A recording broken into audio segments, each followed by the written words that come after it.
Hello, everyone. Debbie Bird Smith here. I realize that we're coming on a little bit earlier than usual tonight, but um, Dawn is actually on vacation, so it's just me. And but I wanted to come on.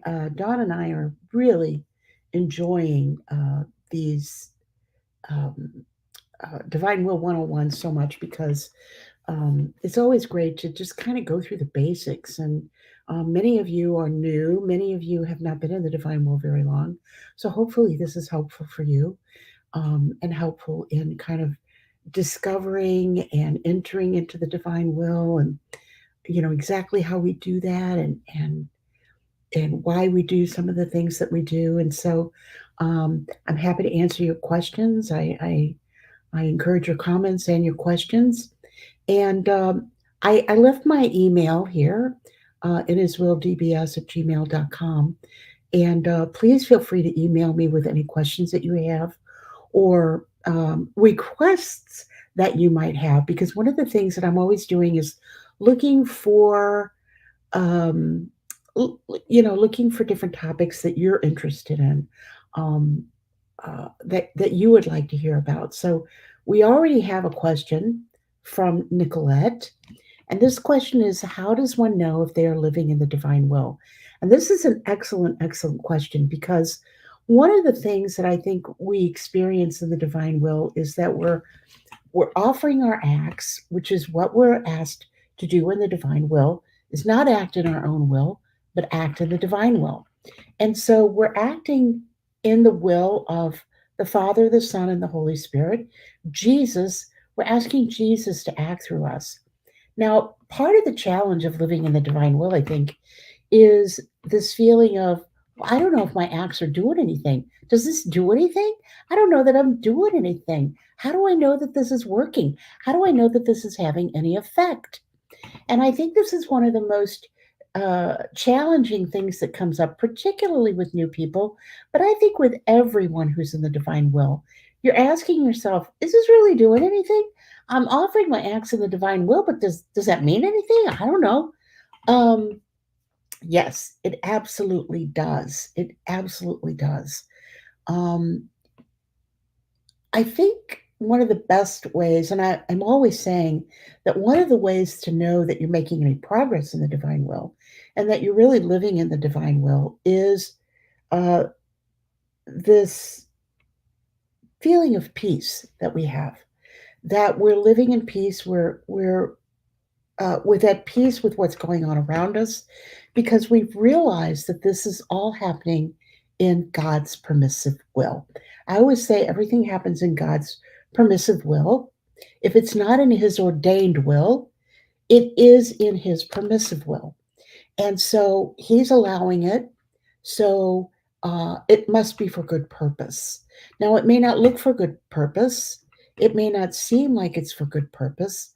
But in our faith, we must know that God doesn't want to do anything to hurt us. Jesus never wants to hurt us, he wants to help us. But just as if you're a parent, you know that sometimes you have to punish your children or you have to sort of set them in the right direction. Um, uh, we have the same situation here with the Lord. He has to set us straight and put us in the right direction. And so when we offer our acts, and it doesn't matter how big or small the act is, we have to have faith that this act is doing what Jesus said it would do, which is to spread love and grace to save souls. Now, we may not feel it, we may not see it, we may not experience it, we may not see a whole lot of change around us. It looks like everything's, kind of, as I would say, going to hell in a handbasket. Um, and so, one of the things that we must know is that even if we can't see it, Jesus said, "Blessed are those who don't see and still believe." The apostles saw such great things. And um, and of course they had great faith. I mean, they were there when he was, healing the blind man, and he's raising the little girl that was dead, and they were there when Lazarus came out of the tomb. But he said, "Blessed are those that believe, that don't see, that aren't seeing these miraculous things happen." Although I must say, I've experienced some pretty miraculous things, particularly with Dom Francis and our webcast on healing and deliverance prayers. Um, uh, these very powerful prayers. The idea of the divine will is to fuse ourselves in the will of God, to live in His will, in the divine will, which is the will of the Trinity. It's the will of all three persons of the Trinity. And the big challenge here is to lay down our own will, because we're like little children. We want what we want when we want it, and we want it now, and we want it the way we want it, and we want it, you know. Nicolette, you had a question about this, and what you might want to do is send me an email, see if I can be helpful with whatever it is that you're dealing with. I um I'm always happy to read your emails and communicate with you through email. Sometimes it's appropriate to, do it on the channel. Sometimes it's not. People's different comfort levels or whatever. So here are some things that, I wanted to talk about tonight. And one of those is just fusing ourselves in the divine will. And what does that mean? Jesus often talks in the writings to Louisa about our disposition, our attitude, and of course he tells us to be faithful and attentive, because we can't just keep uh, going on just um, uh, la di da and not paying attention to how we're living or what we're doing. One of the things that I've been thinking about doing, and I'd love to hear your feedback about this, is I'd really like to do kind of a series on how do we live a virtuous life?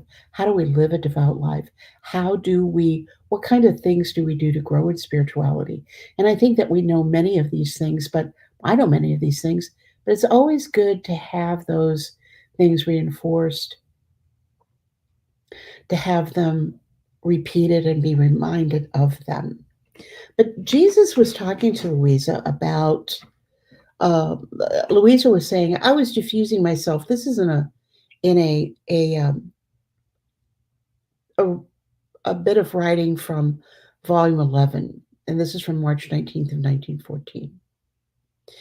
And she said, I was diffusing myself in his whole interior, immersing myself, placing myself wholly into God, in his thoughts, desires, affections, in his will, in his love, in everything. And Jesus, with infinite sweetness, told me, oh, if you knew the contentment that one who does my will gives me, your heart would break with joy. See, as you were diffusing yourself in my thoughts, desires, etc., you formed the amusement of my thoughts, and my desires, fusing in yours, played together with them. Your affections, united to your will and to your love, running and flying to my affections, into my will and love, kissed one another, and pouring like a rapid stream into an immense sea of the Eternal One, they amuse themselves with the divine persons, now with the Father, now with me, now with the Holy Spirit. I want to stop right there, because what Jesus is telling her is, when you fuse yourself with me, when you fuse yourself with my desires, with my affections, when you immerse yourself wholeheartedly into my will, into my love, and everything. This is um, this is what gives him the greatest pleasure. He said, "If you knew the contentment that one who does my will gives me, your heart would break with joy." As you are diffusing yourself in my thoughts, desires, so on, you form the amusement of my thoughts and my desires. He's amused. The Father, the Son, and the Holy Spirit love it when we fuse our thoughts, desires, and love everything that we are with Him, with them. This gives them the greatest joy. This is why they created us, was to fuse with them, to be one with them, to love them, to return this love, to live in this cycle of love between us. He said, then wanting to give no time to one another, we all play with her, the three of us together, and we make of her our jewel. And this jewel is so dear to us that since it must form our amusement, we keep it jealously ad intra in the intimate part of our will. And when the creatures embitter us and offend us, in order to be cheered, we take our jewel and we amuse ourselves together. When we place ourselves in the will of God, completely in His will, in His divine will, He is delighted. They are delighted with us. They want to put all of their attention on us. They want to. They want to watch us and stay with us. But He says, when they embitter us, when they offend us,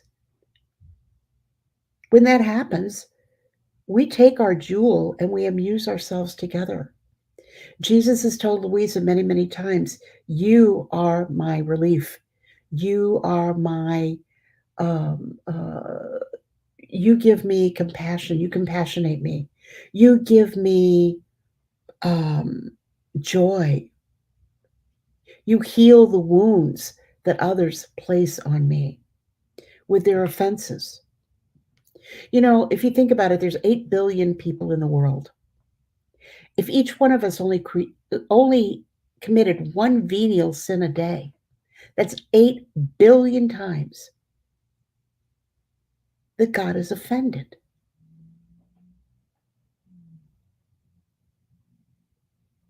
And what He's looking for in the divine will is for us to be like Him, love Him as He loves us,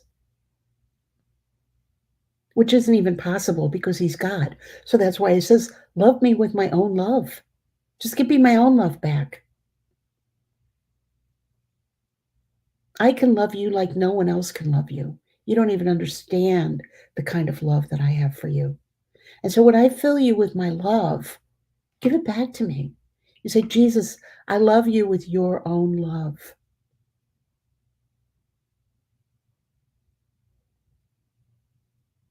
I live in your will.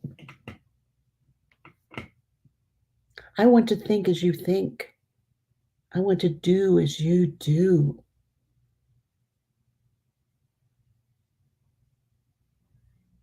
I want to feel as you feel. And if that includes suffering, so be it. Because whatever it is that comes along, I want to be completely yours. Nicolette is asking about detaching from everything. Yes, sometimes we have to detach from things. Sometimes we have to detach from people.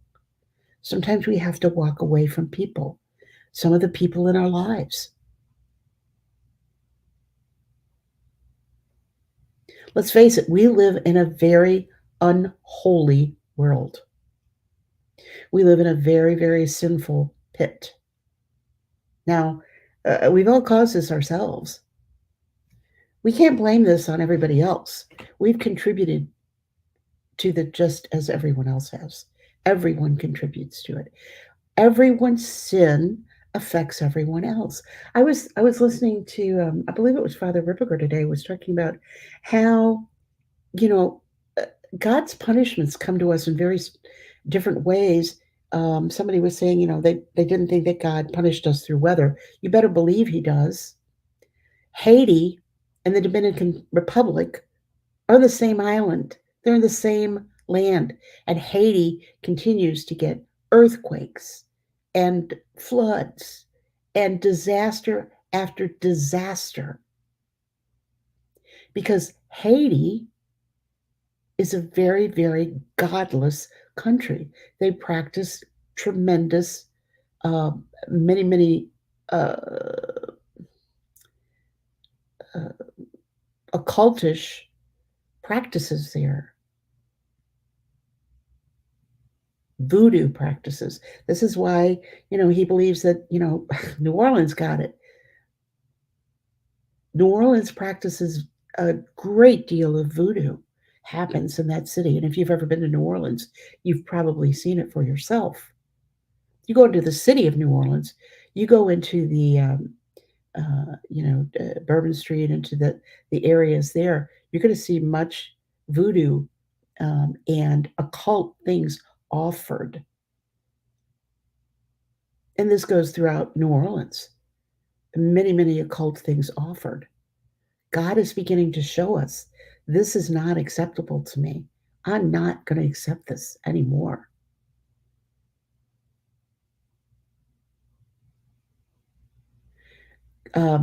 Yes, Shelley, God has detached seers, many seers from things, and he detaches us from people who are. This is one of the things I think we have to ask ourselves about our relationships. Is this actually bringing me closer to God, or is this causing me to be further of God? Are these people kind of occasions of sin for us? Now, that's not to say that there aren't people who challenge us. Many times it's family. They challenge us. They challenge us to be patient, to be kind, to place ourselves in the divine will in our relationship to them. And yes, God has really called me out of many things and many places and many relationships. And some of the relationships that he calls me out of are kind of surprising because they're not necessarily the people you would think he would call you out of relationship with. Remember, Jesus said, Lord, everybody that says, Lord, Lord, isn't attached to me. I'm going to say, go away. I never knew you. I don't know what you're talking about. There are people who are going to pose. I call them posers. There are people who are going to pose as Christians. I'm sorry to tell you, there are going to be people that oppose that say that they're in the divine will, that they're good Catholics. You'll know them by their fruits. And hi, Susan. And we'll know them by their fruits. And sometimes we have to dig deep to see what their fruits really are. We don't really always see all the fruits that they're creating. We want to fashion ourselves, we want to mold ourselves into what God would have us to be. And of course, St. Louis de Montfort told us, if you want to be holy, if you want to model, look to Our Lady. Look to our dear mother. Our blessed mother is the perfect model for us to follow, the perfect mold for us to pour ourselves into. And I'm going to, I believe it's on Friday, I have it scheduled. I'm going to have come on and just talk about Our Lady and Our Lady in the divine will and what Our Lady means and does in the divine will. There's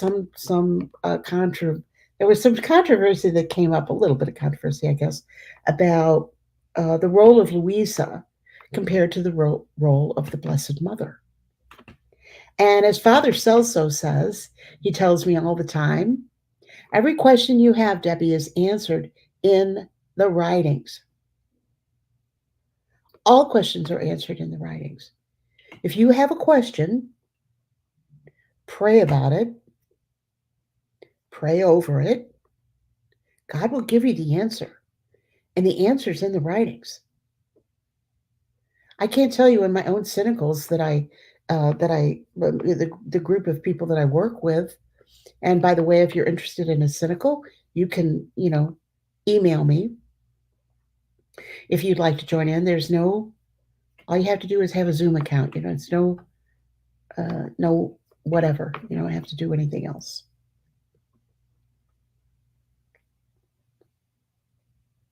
I am thinking about doing some really deep dive kinds of classes or workshops, maybe with materials and whatever. And there might be a little charge for that because I have to create these materials. But everything else, you just jump in and you don't have to do anything. You know, you don't have to buy anything, pay anything, do anything. Just jump in. We study together. Because the more we understand the divine will, the more we study the divine will, the more we can live in the divine will in a deep and meaningful way, not a cursory way. This is not something that you can do really sort of as a surface devotion kind of thing. You're in or you're out.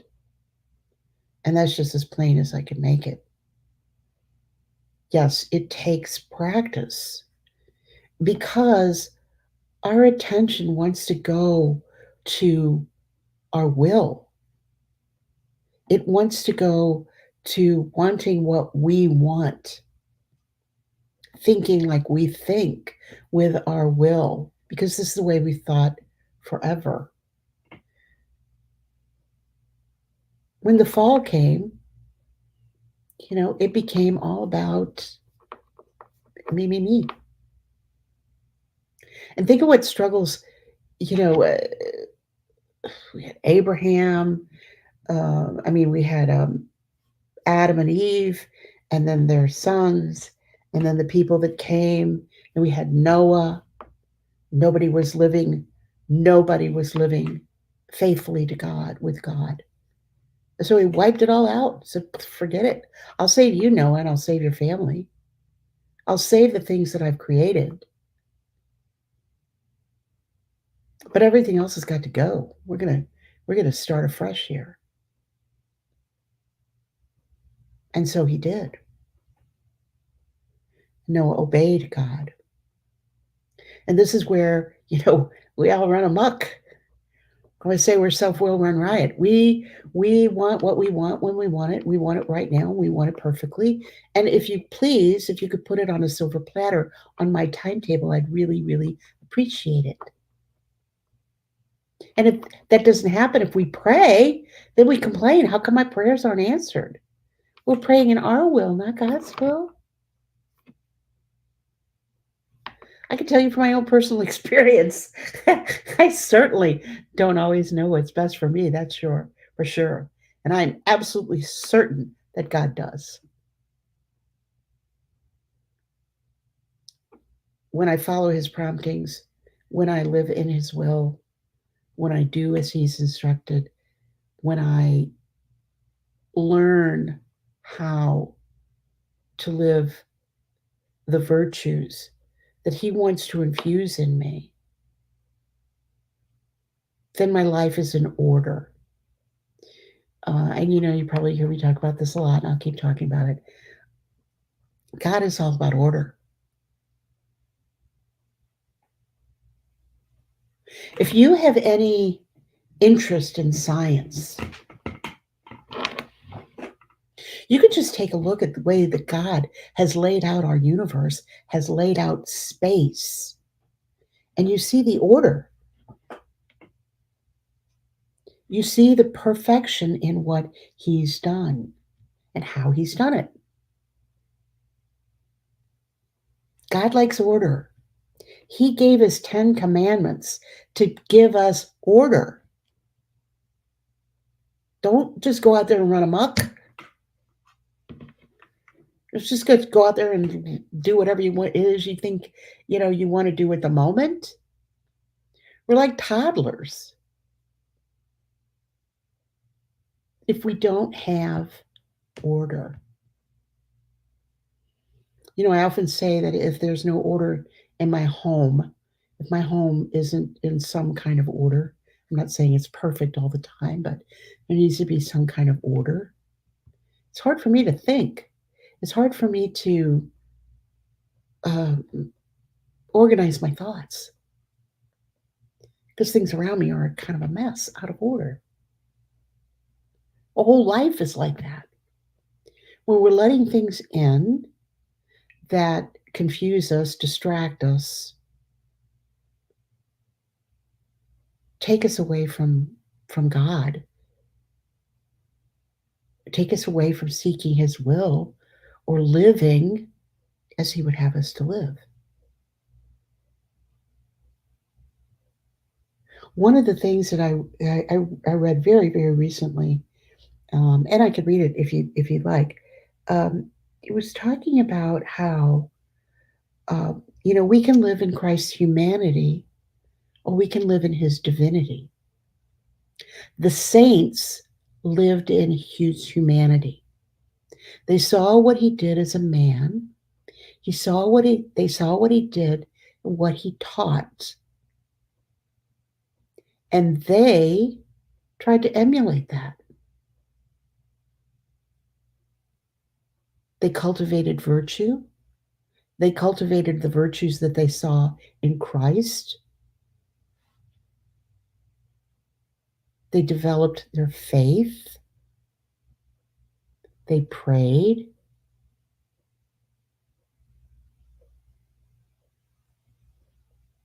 They offered sacrifices and penance.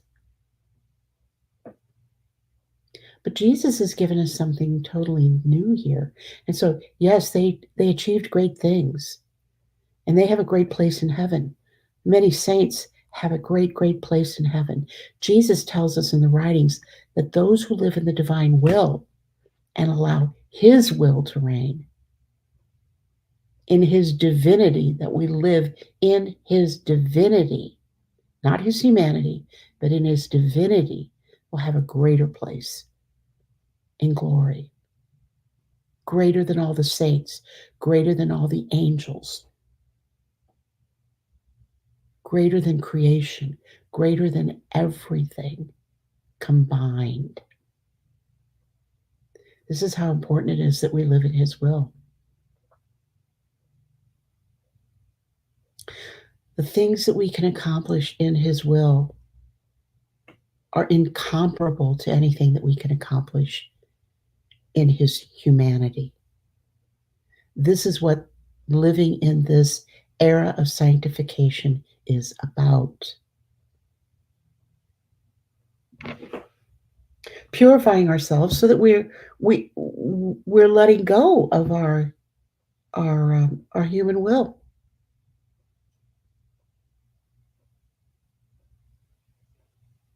I've always said and always known that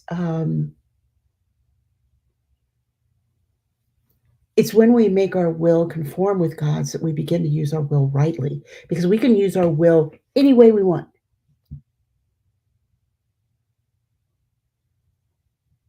We can live any way we want. And God's not going to stop us. Got free will. Go ahead, knock yourself out. If that's what you want to do, I gave you free will. Because if you don't have free will, you can't freely love. And love that's not freely given isn't love.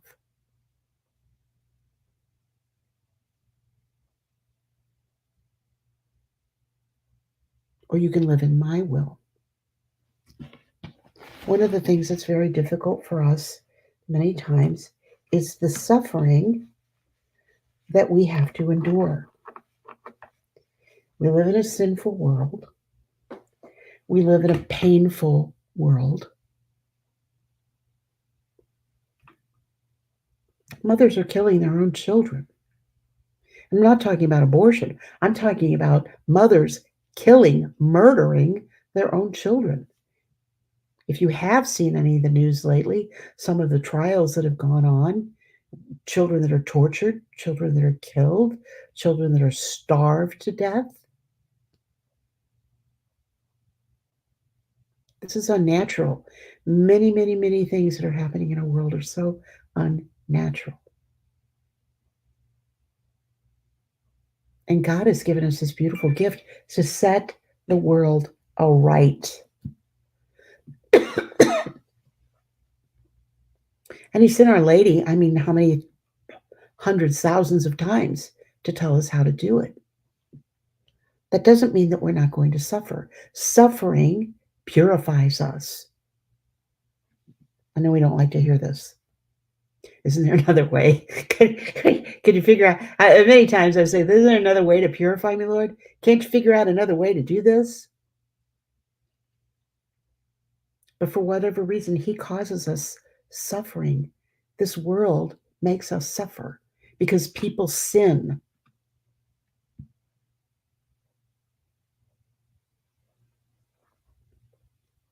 People sin against us. We sin against ourselves.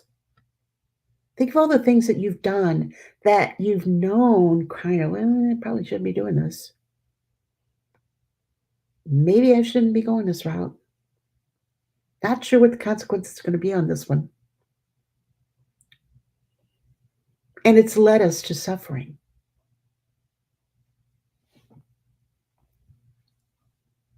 And sometimes the hardest thing to take is that you know that there's really no one to blame but yourself.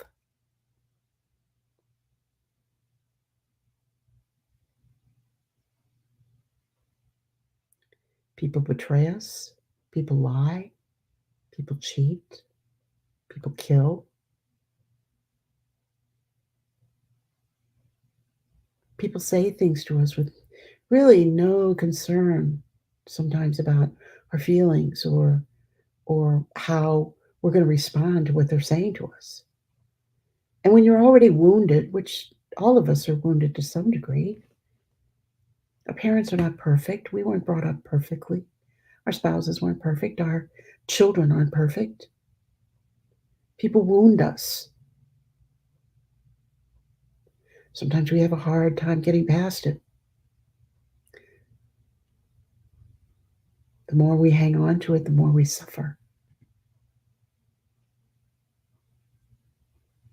The more we refuse to forgive, the more we suffer.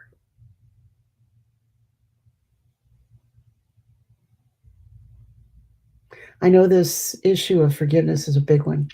And I think we're going to talk about this at some point. We're going to talk about this more deeply. But forgiveness is essential if you want to live in this peace. And I always say that, the greatest indicator that you are living in the divine will is that you are at peace. You are living in peace. Even if things are, flying around you, even if things are falling apart, you are living in peace because you're trusting God. You're depending on God. You're living in His will. You're offering everything in His will and understanding that even if it's terrible, painful, hard, confusing,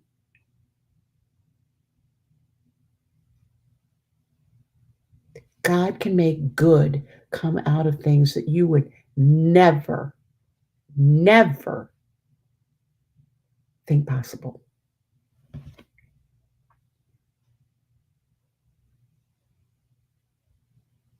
Never. Some of the things that have happened in my past,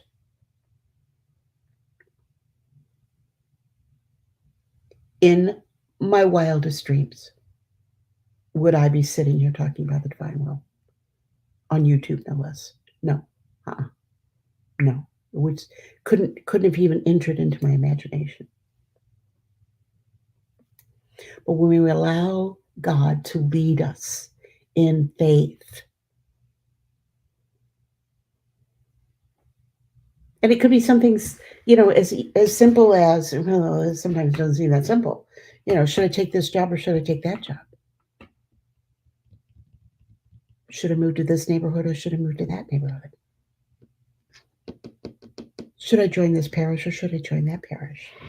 Should I even go to church at all?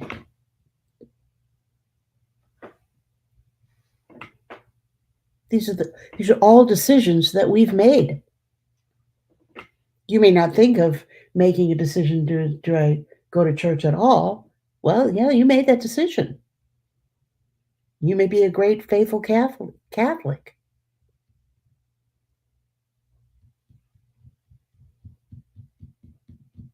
We have one of our listeners that's maybe going through a divorce. I don't know, Nicolette, if you're going through a divorce or um, yeah. And Shelley, I was married for 26 years. And the one thing that I thought would never happen to me, I never thought that my husband would be unfaithful.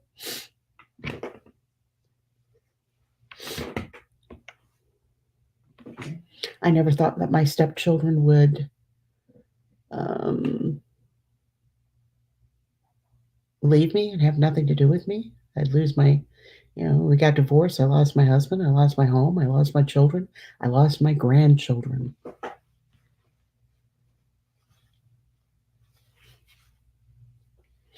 They haven't spoken to me since we got divorced.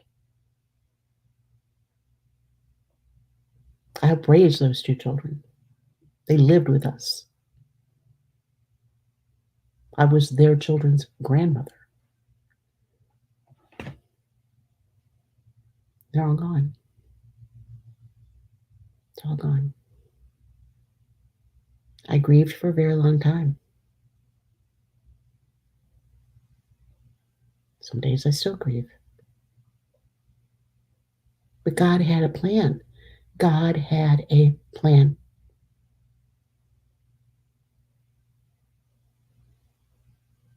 And I finally come to peace with it, to accept it. It's very, very hard. Sometimes I think divorce is more painful than death.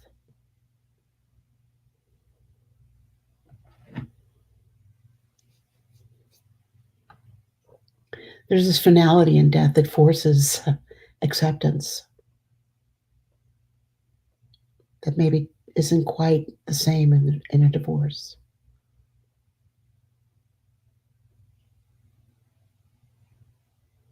But God does heal, and He does repair. And one of the things I know is true is that I would not be sitting where I'm sitting were I still married to my husband.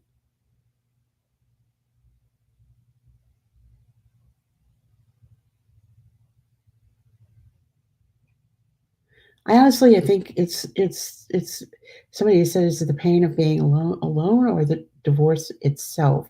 I think it's both, especially when you've been married a long time.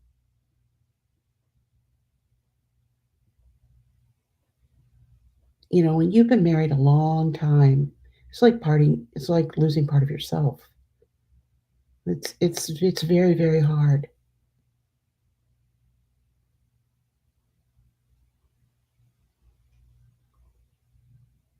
But I also know that Jesus tells us so many times in the writings that this suffering that we do, the suffering that we have, first of all, it's caused because of sin in the world.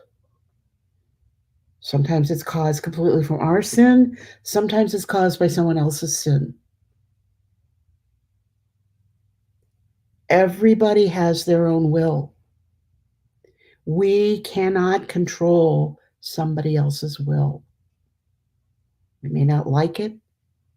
It can be very, very, very, very painful.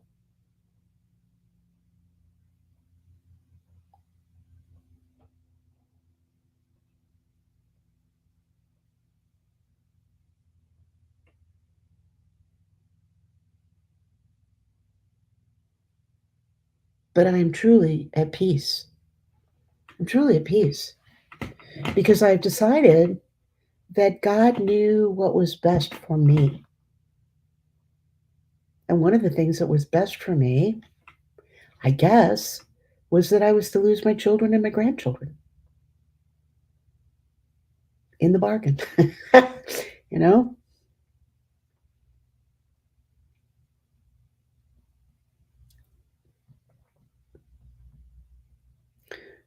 things don't always work out the way we think they're going to work out. Things don't always go the way we think that they're going to go. Uh,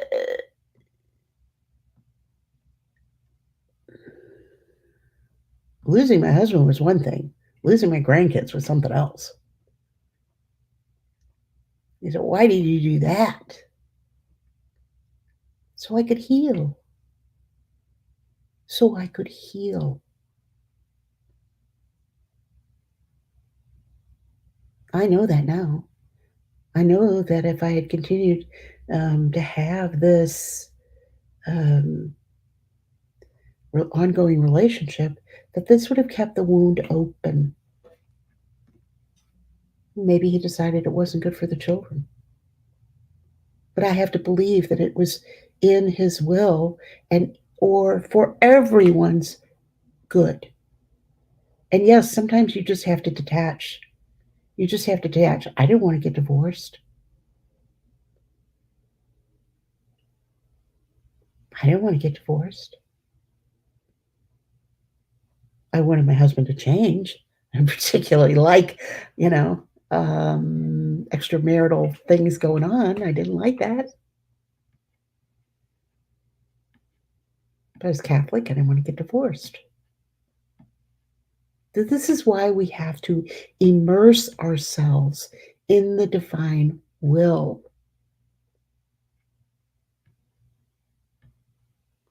I don't know if any of you are familiar with the surrender prayer. There's a surrender novena, there's a surrender prayer.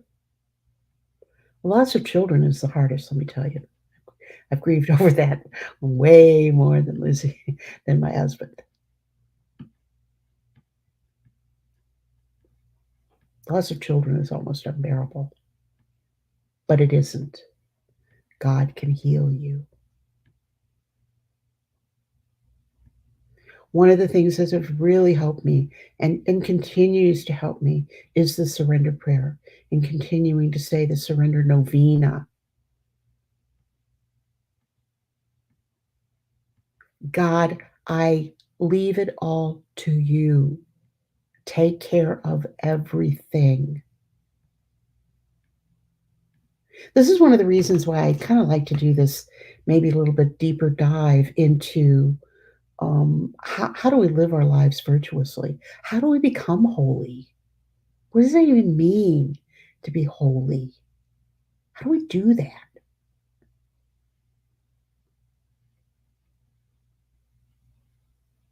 St. Francis de Sales wrote a long time ago, um, Introduction to the Devout Life. Louis de Montfort wrote um, True Devotion to Mary. There are many things that we have that we can apply to help us live a holy and virtuous life. Trust me, I don't sit here and claim to be like holy, just doing the best I can. I'm doing what I believe God has asked me to do. I'm doing, um, you know, um, living my life one day at a time, trying to build day by day a life of holiness.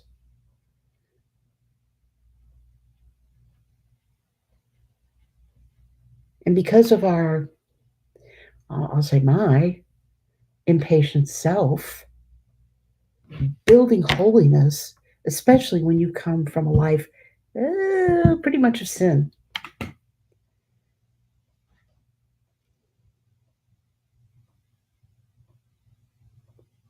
takes a while to dig out of that hole.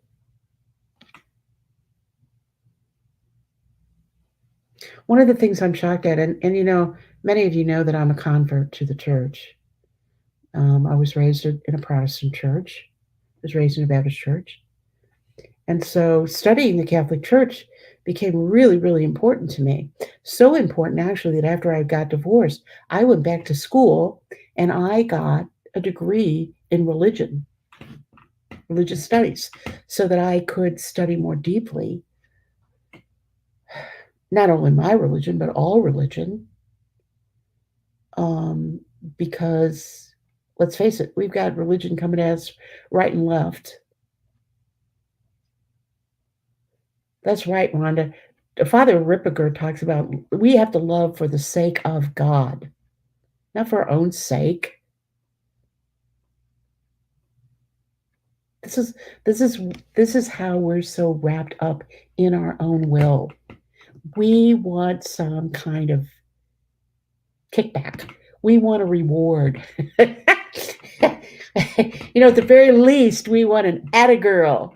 You know,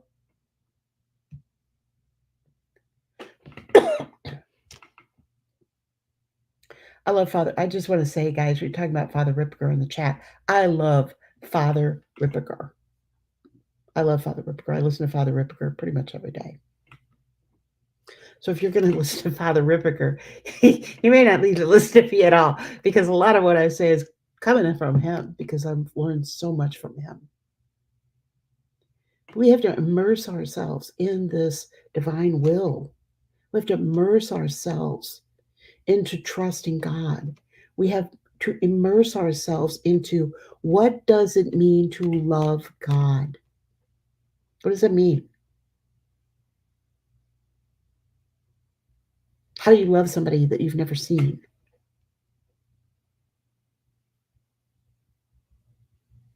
He's shown us completely in the divine will. We've been talking about the rounds of creation. I think the rounds of creation for me has been a great, great tool in learning to love God.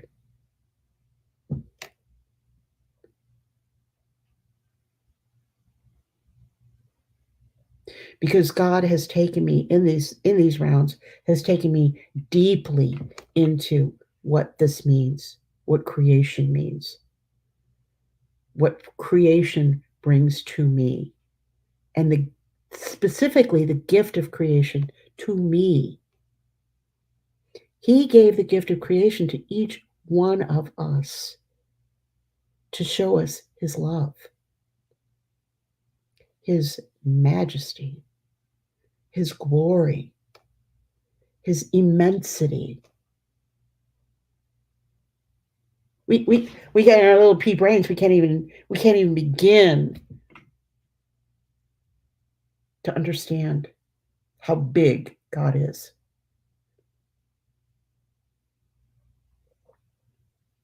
We can't even begin to understand it.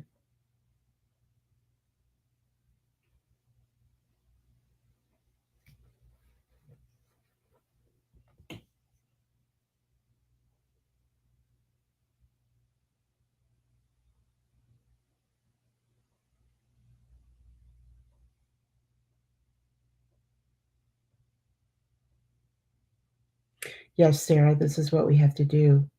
We have to say, God, you take care of it. You take care of everything. You take care of what's happening. You take care of me. I was reading something today about a family that had lost 3 teenage children in a drunk driving accident. They had 3 teenagers. I believe they had 6 or 7 children, but 3 of them were teenagers in a car, and they were hit by a drunk driver, and all 3 of them were killed.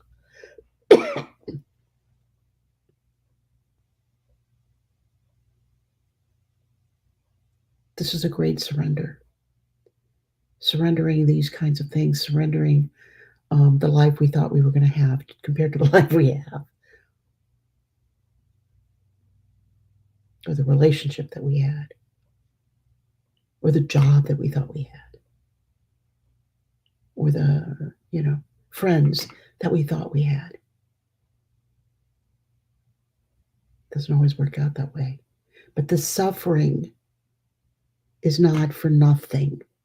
It's not for nothing. It purifies us. It sanctifies us. We have to strip ourselves of ourselves. And yes, this means detaching. Sometimes it's detaching with love. saying I love you, but I can't be part of this anymore. Sometimes it's just flat out of my life, out, out. This is bringing nothing but pain and sin and destruction. And God will show us. He will show us. There's relationships we need to away from, friendships we need to walk away from, jobs we need to walk away from, people we need to not engage with.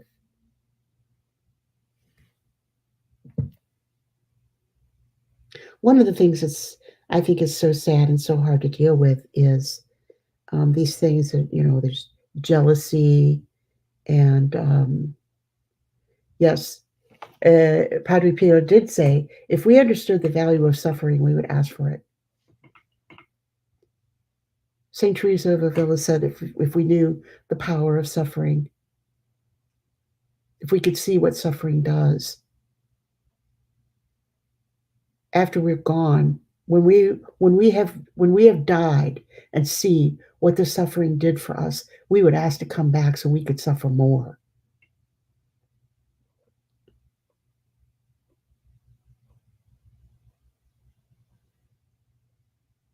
How many saints have accepted this suffering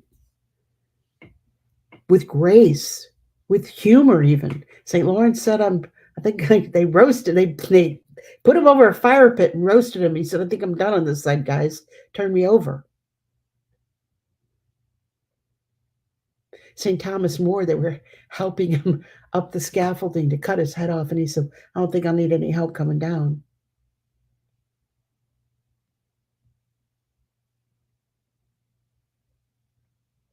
They understood that God's will was best for them and best for souls. Oh, if we could only get to that place where we not only accepted suffering, we welcomed suffering. So, I think that's going to be enough for tonight. I could, me, I can go on and on, well, like forever and ever. But once again, I'm going to put my email up, and please, feel free. Um,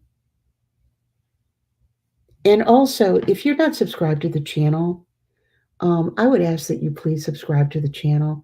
The channel is growing, kind of growing a little slowly, but I am committed. Actually, I've cut back on some of the cynicals that I'm doing, the number of cynicals that I'm doing, so I can do more here on the channel because um, I see that people are really hungry for um, not necessarily what's coming from me, but just um, information about the divine will, how to live in the divine will, and and to be able to talk about uh, our lives and how we live our lives in the divine will. How do we do this so that we're we're pleasing to God? We're fulfilling His holy will. This is certainly what we want to do. I hope that's what we want to do. On Friday, I believe it's on Friday at 7 or 8 o'clock. You'll see it on the feed. Um, I'm going to talk about the Blessed Mother and what Our Lady's role in the divine will. And there's been some chatter about, people said that Louisa was as great as Our Lady. How can that be? What's the deal? Are they being disrespectful to our Blessed Mother? No, no, no, no, no. Jesus said something very specific about this. And um,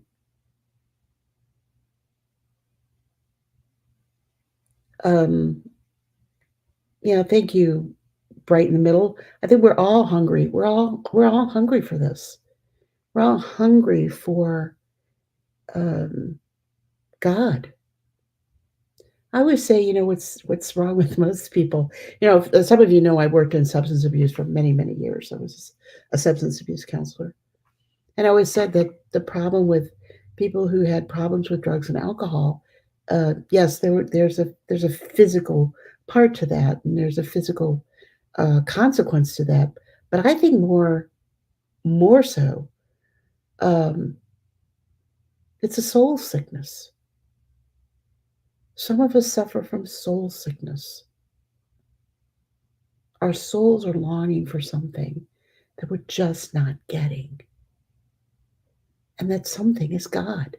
That something is this infusion of God into our souls, filling up the empty place where He's supposed to be.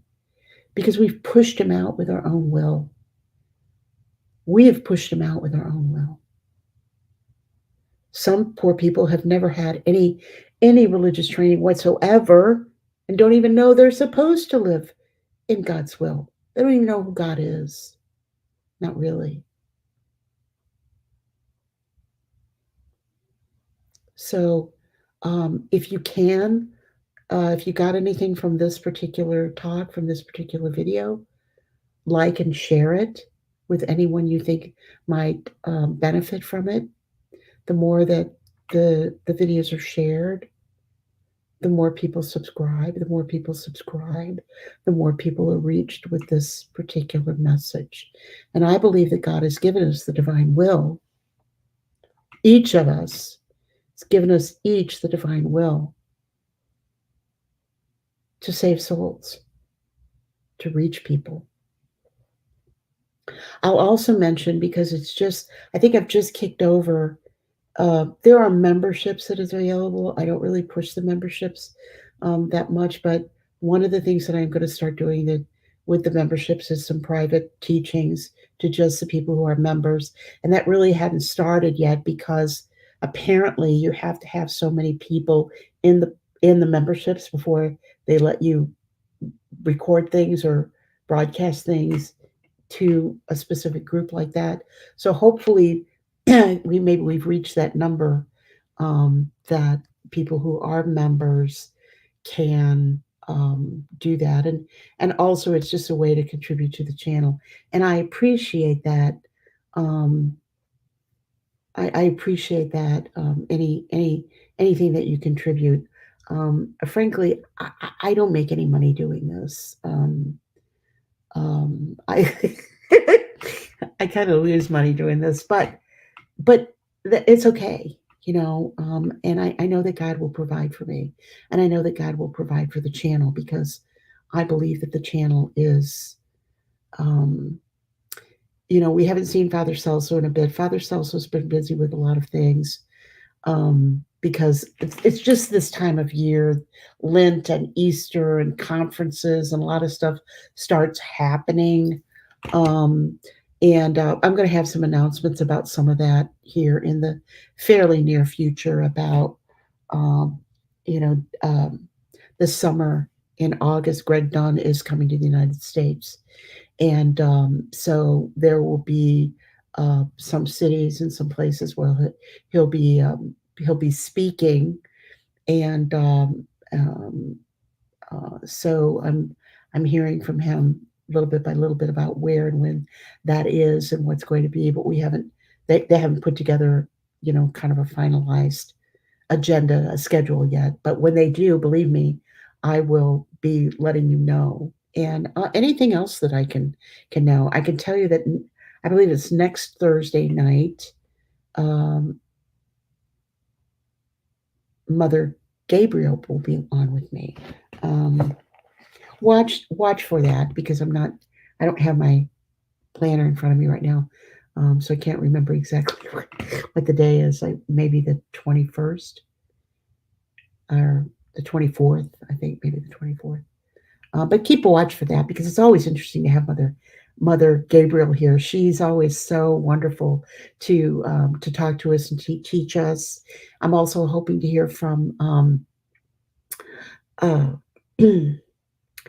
Dr. Hesseman. If any of you watched any of our webcasts with Dr. Hesseman, Eve's Jacques, who is with the Two Hearts of Jesus and Mary, and several other guests that are going to be coming on. And of course, if you have any questions or comments, if you want to find out more about the Cenacles, please you can reach me at my email, and I would be happy to uh, correspond with you and to give you the schedule for those and what we're doing. Um, in my Cenacles, I don't know what y'all have. Sometimes, there's the 36 volumes. I read from the calendar, which is every single month. The writings from volume 2 through volume 36 for those days. So, for instance, um, today is the 17th. So on the 17th of April, no matter the year, um, every message that was given to Louisa is in the April book, whether it was in, and I can tell you, some people are like, doesn't it get confusing? Actually, no. It's Father Celso really urged me to start reading the calendar rather than just reading through the 36 volumes. And it's made a huge difference in my understanding of the divine will and sort of being able to absorb these teachings of the divine will. I don't know what it is that's so different, but it is quite different than just reading the 36 volumes straight through like a novel or something. Um, so, God bless you and keep you.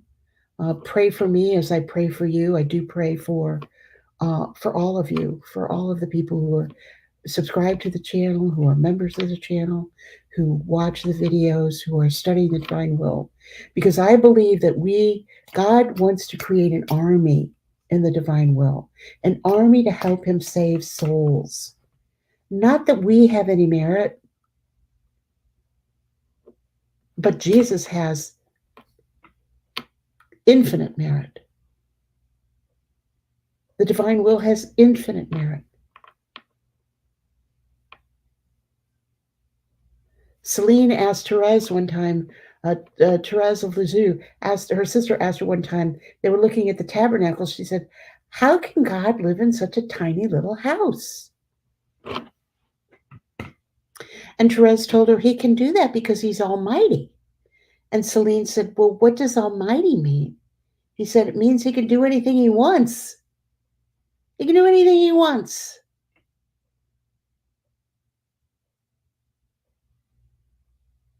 But he won't interfere with our will. He lets us have it.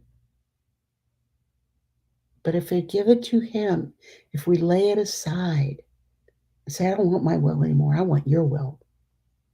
Oh my gosh, what glorious things happen in our lives. Glorious, glorious things. So I urge you to continue, just keep reading, keep praying, keep doing your devotions. For goodness sake, somebody said, I don't have to just pray the rosary or do that stuff. Oh, yeah, you do. Anything that brings you grace, you want to keep doing. Going to confession, going to mass, reading scripture, reading the writings of Louisa, listening to holy men like Father Ripperger.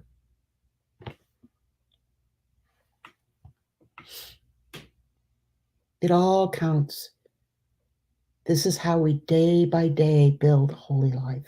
So, with that in mind, I will say goodnight. And I hope to, maybe hear from you in my email or see you on Friday when we're going to talk more about Our Lady and Our Lady's role in the divine will. Yeah, in my opinion, also right in the middle, skipping a daily rosary and skipping the chaplet. Chaplet is very, very important. So Because boy, if we ever needed God's mercy, we need it now. We sure need it now. So God bless you. Thank you for your prayers. I know many of you are praying for me and praying for the channel, and I pray that you'll continue to pray for me and pray for the channel. Satan doesn't like this. He doesn't want the divine will. He does not want this, and he attacks pretty viciously sometimes, and he sneaks things in. He sneaks unholy people in. He sneaks bad teaching in. He sneaks these things in very surreptitiously, very quietly, very sneakily. So we have to have God's mind. And if you live in the divine will, God will give you discernment about who's for real. Really, really, really. Really, really real. We need really, really real people. I try to be very transparent. Um, if you see me, then you kind of know me because what you see is what you get. Um, if there's anybody unworthy to be doing what I'm doing, my gosh, I'm like the poster child. I don't claim to know everything, but I know what God's called me to do, and and I'm going to keep doing it until He tells me don't do it anymore. So thank you for being here. It's a great encouragement to me. I hope it's a great encouragement to you, and we will see you on Friday. And when, as I said, we're going to talk about the Blessed Mother. So good night. God bless you, and continue to live in His will.